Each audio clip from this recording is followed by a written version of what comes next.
युग पुरुष महान देशभक्त राणा प्रताप की जयंती है। आज कंपोजिट गुलाबी विद्यालय गरियाओं में हम सभी अध्यापक, हम सभी बच्चे मिलकर के, छात्र मिलकर के आज महाराणा प्रताप जी को याद कर रहे हैं, उनको नमन कर रहे हैं और वैसा बनने की कोशिश करने के लिए प्रयत्नशील रहेंगे, ऐसा सबने संकल्प किया है ना। आज बेटा इनका जन्म 9 मई 1540 ईस्वी में हुआ।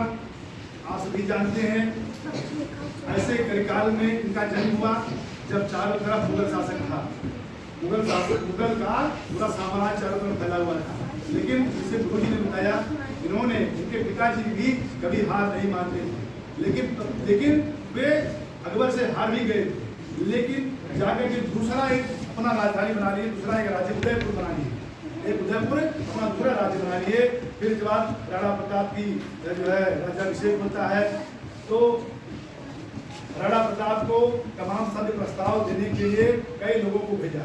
राजा मान सिंह को भेजा, डोडरमल को भेजा और बहुत सारे योद्धाओं को भेजा। लेकिन राणा प्रताप ने अकबर की अधीनता स्वीकार नहीं की और अपनी मिट्टी को नमन करते हुए कहा, जब तक मैं रहूंगा मेवाड़ को धर्मी के हाथे, धर्मी के पैरों तले में नहीं देखना चाहता। ऐसे महान योद्धा थे और जानते हैं बहुत सारी लड़ाइयां उन्होंने लड़ी। एक समय ऐसा हुआ मान सिंह आए थे इनको समझाने के लिए, क्योंकि मान सिंह की बहन की शादी अकबर के साथ कर देते हैं। तो इससे राणा प्रताप बहुत नाराज हो गए। राणा प्रताप बहुत नाराज होते हैं। जब मान सिंह आया इनसे मिलने के लिए, राणा प्रताप से मिलने के लिए संधि प्रस्ताव लेकर के आया, तो सभी ने कहा इनको वापस भेज देना चाहिए, इनके साथ बात नहीं करना चाहिए। इन्होंने अपने नाक को कटा दिया, क्योंकि राणा प्रताप के रिश्ते में पड़ गए थे राजा मान सिंह। तो क्या हुआ, भोजन करने का वक्त आया, तो महाराणा प्रताप ने अपने बेटे को अमर सिंह को भेज दिया उनके साथ भोजन करने के लिए। और मान सिंह समझ गया कि तो महान हमारी बेइज्जती है, राणा प्रताप मेरा तिरस्कार करना चाहते हैं। तो उन्होंने कहा कि मैं अगली बार जब आऊंगा ऐसे नहीं आऊंगा, मेवाड़ को उदयपुर को जीत करके ले जाऊंगा। तो बहुत बड़ी सेना लेकर के आया राजा मान सिंह सहित और कई राजा लोग इनको जो है युद्ध लड़ाने के लिए आ गए। अगर के जो राजा थे, राजपूत राजा थे, वे भी अकबर के साथ मिले हुए थे। उस समय जितने भी राजपूत राजा थे उसमें से केवल एक महाराणा प्रताप ही ऐसे राजा थे जो अकबर का विरोध करते थे और कभी भी अकबर की अधीनता स्वीकार उन्होंने नहीं की। तो सभी लोग जितने राजपूत राजा थे सब अकबर के साथ अकबर के लिए युद्ध कर रहे थे महाराणा प्रताप जी। यहाँ तक इनका भाई महाराणा प्रताप के भाई शक्ति सिंह थे, वे भी मान सिंह के साथ मिल गए थे युद्ध करने के लिए। लेकिन तब पर भी इन्होंने हार नहीं मानी, छक्के छुड़ा दिए। इनका एक घोड़ा था चेतक, आप सभी जानते हो, इतना जबरदस्त राणा प्रताप थे वैसे चेतक भी वीर था। वे इतना जबरदस्त पलक झपकते ही आगे बढ़ जाता था। अंत में जब देखा कि तो अकबर की सेना हार रही है, मान सिंह की सेना हार रही है, सभी भगदड़ मच गई है, तो क्या हुआ, मान सिंह भी अपने हाथी पे बैठ करके वो आने लगा, युद्ध के मैदान में आ गया। जैसे ही आया वैसे ही चेतक हाथी के ऊपर चढ़ बैठा, इतना तेज छाल मारी कि हाथी के ऊपर चढ़ बैठा।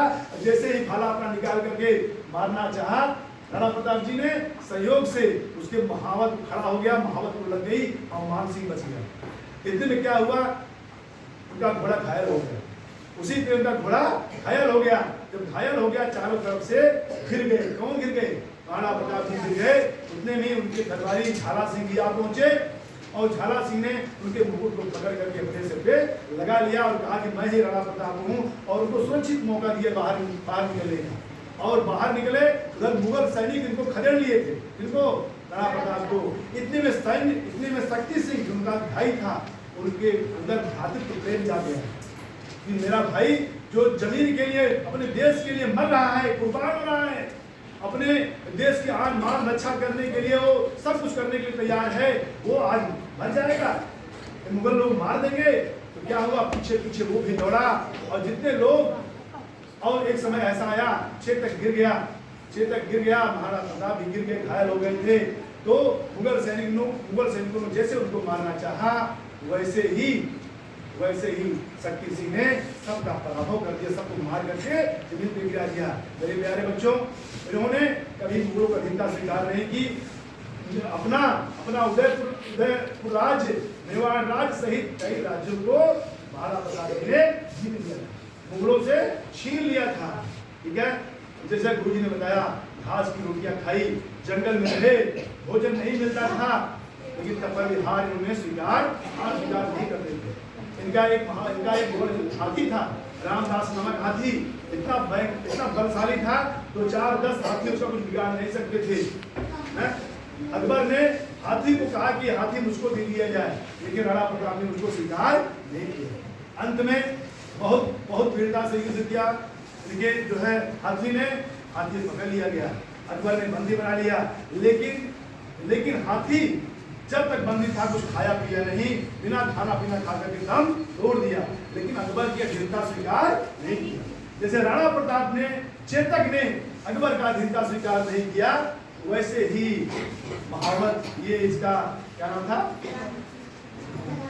रामदास हाथी, वो मर गया, लेकिन अकबर का एक भी अन्न मुंह में ग्रहण नहीं किया। मेरे प्यारे बच्चों, एक बार कहानी बता देना चाहता हूँ। पहले भाट होते थे, भाट जो गाना गाते थे ना, तो जब जंगल में भाट पहुंचा, जंगल में देखा कि राणा प्रताप जी ऐसे घास पे लेटे हुए थे, पत्थर का तकिया बनाए हुए थे, घास पे लेटे थे, पत्थर का तकिया बनाए थे, और एक छोटा सा टेंट लगा हुआ था, उसमें उनके बच्चे सब बैठे थे। उसी समय एक बिल्ला आया, और उनके रोटी को लेकर के भागे, घास की रोटी को लेकर के भाग गया, और कई दिनों से उनके बच्चे भूखे प्यासे थे, लेकिन उन्हें हार नहीं मानी। उनकी पत्नी गई फिर से जाकर के राणा प्रताप फिर गए अपने तलवार से घास को छीन करके ले आए। उनकी पत्नी ने कूटा और फिर से रोटी बनाए, और फिर से उनके बच्चों ने रोटी को खिलाया। बताइए, घास की रोटी खाए, जंगल में दर की भटके, जो महलों में रहने वाले थे, जिसे भगवान रामचंद्र जी महलों में रहने वाले थे, जंगलों में गए, ऐसे राणा प्रताप भी घास की रोटी खाई, जंगल की खाद चढ़े, नदियों का पानी पिया, तालाबों का पानी पिया, लेकिन संकटों का सामना किया, लेकिन कभी हार नहीं मानी। तो जो भाट गया था, भाट देखा तो उसके आंखों से आंसू गिर गए, आंसू निकलने लगा, और जब जाता है तो राणा प्रताप की गुण गाने लगता है। तो राणा प्रताप कहते हैं, भाई मेरे पास इस समय तुमको देने के लिए कुछ नहीं है, तुमको मेरे पास देने के लिए कुछ नहीं है, बताओ मैं क्या दे सकता हूँ, यही मेरी पगड़ी है मेरे सिर पर, आज मैं यही तुमको देता हूँ। तो बहुत खुश हुआ, बहुत प्रसन्न हुआ। उसके बाद अकबर पहुंच गया दिल्ली, भाट अकबर दिल्ली पहुंच गया, अकबर के दरबार पहुंचता है। आज जो भाट अकबर के गुण गाता फिरता था, अकबर के चरित्र को गुण गाता फिरता था, उनकी बहादुरी को गुण गाता था, आज वो पहुंच करके राणा प्रताप का गुण गा रहा था।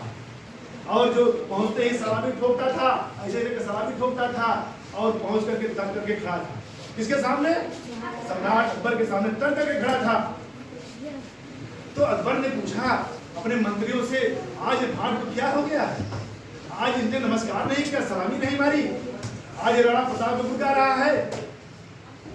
राणा प्रताप ने पूछा, क्या बात है, आज तुम बदले नजर आ रहे हो, मेरे विरोधी का तुम गुण गा रहे हो। तो उन्होंने कहा, साहब सम्राट अकबर, ये आज मैं नहीं बोल रहा हूँ, ये राणा प्रताप बोल रहा है। क्यों?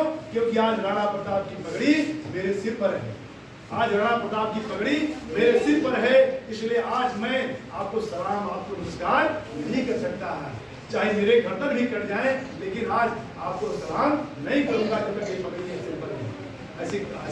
ऐसा लिखा गया बच्चों। तो ऐसे महान प्रतापी, ऐसे महान वीर, आज हम 20-50 किलो नहीं उठा सकते, लेकिन 208 किलो का भाला, कवच और तलवार लेकर के हाथी पे बैठ करके जब लड़ते थे तो जान लीजिए बिजली की तरह चलते थे। दुश्मन इनको दे करके उनको जो है थर-थर कांपने लगता था। ऐसे वीर सेनानायक आज 1540 ईस्वी में जन्म लिए, आज तक उनकी गौरव गाथा हम लोग सुनते चले आ रहे हैं, गाते चले आ रहे हैं। बच्चों ने खूब इनके बारे में बोला, उनके बारे में कविताएं कही और अपना भाव पुष्प महाराणा प्रताप जी के चरणों में रखा।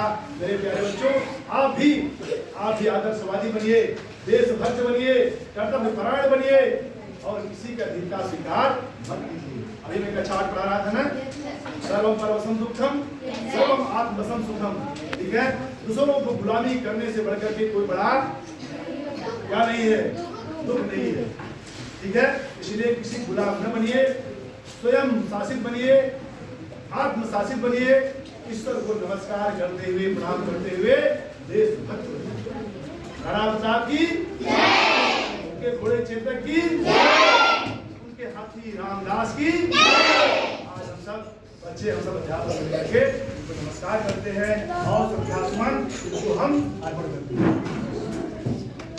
भारत माता की